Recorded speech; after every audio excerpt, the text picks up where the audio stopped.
Hello everyone and welcome back to Tomato Blues. This is me Anusapraj Gopal. I know I haven't been around here very active of late. It's because I've been a little occupied with many things on my personal front, which quite explains my absence.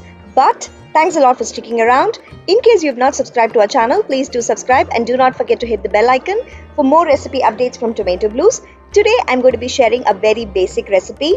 This is a home style sambar made with bitter gourd. So come on, let's get started. I'm going to be adding 2 teaspoons of ghee to a thick bottomed stainless steel pan, and then we are going to add 2 teaspoons more of peanut oil. You can also substitute peanut oil with sesame oil or vegetable oil, but the flavor will be slightly different. Now let's wait for the oil and ghee to melt and heat up. Once this melts and heats up, we are going to add 1 teaspoon of mustard seeds. We are going to allow the mustard to crackle.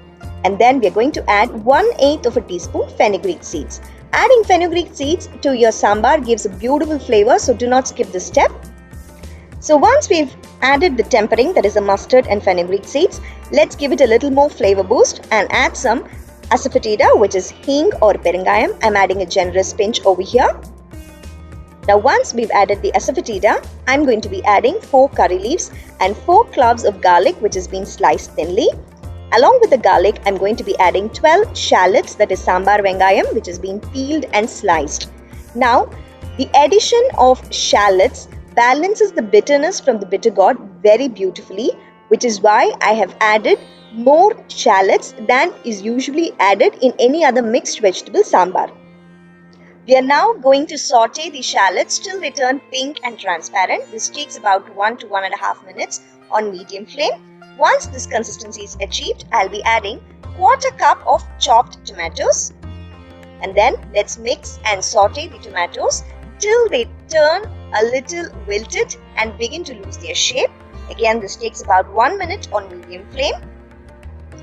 Now, let us add some salt to taste to quicken up this cooking process of the tomato. Also, this is all the salt I'm going to be adding for this particular recipe. You can always adjust the salt at a later point of time in case you find the salt to be less. In this recipe, I have used about 2 teaspoons of salt, which is just perfect for my family. Now, like I said, we are going to saute the tomatoes till they turn, wilted and begin to lose their shape. It is almost at that point. Now, we are going to be adding 1 cup of chopped bitter gourd. I have used the local variety of bitter gourd that's available over here. You can always use whatever bitter gourd you can get in your locality. I'm going to be using 2.5 teaspoons of homemade sambar powder to make our bitter gourd sambar today. You can also use store-bought sambar powder. Any brand store-bought sambar powder will work really well. In case you do not have sambar powder, then feel free to add 1.5 teaspoons each coriander powder and red chili powder. Now, once you add the sambar powder, give it a good mix, and then let us add 1.5 cups of tamarind extract. To make my tamarind extract, I soaked a small gooseberry sized tamarind in 1.5 cups of warm water, and then I smashed it well along with the water, discarded the strings and kept it aside. Now to this I'm adding 1.5 teaspoons of jaggery powder. I tend to add jaggery to most of my kurambu and sambar. This kind of rounds out the flavors very well. So do not skip this step. It really gives out a beautiful, nice taste when you mix it with rice especially. Now I'm going to cover and cook this on low flame for about 3 to 4 minutes. And ta-da, that's how it looks. Our bitter gourd is cooked and the liquid has also reduced a little bit. This bitter gourd sambar is slightly on the thicker side because I serve it up usually with rice. You can always adjust the consistency according to your preference. Now what I'm going to be doing is I'm going to be going in and adding 2 cups of cooked tur dal. To prepare this, I washed and soaked 3/4 of a cup tur dal in 2 cups of water for 20 minutes. And then I added half a teaspoon of turmeric powder and pressure cooked the tur dal with 2 cups of water for like 5 to 6 whistles or until the dal turns mushy.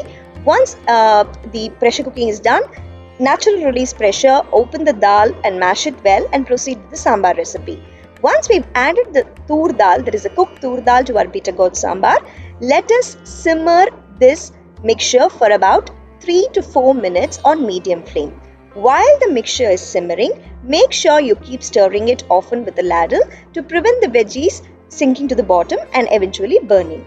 We are now going to simmer this till the sambar begins to froth up on the top and bubble vigorously.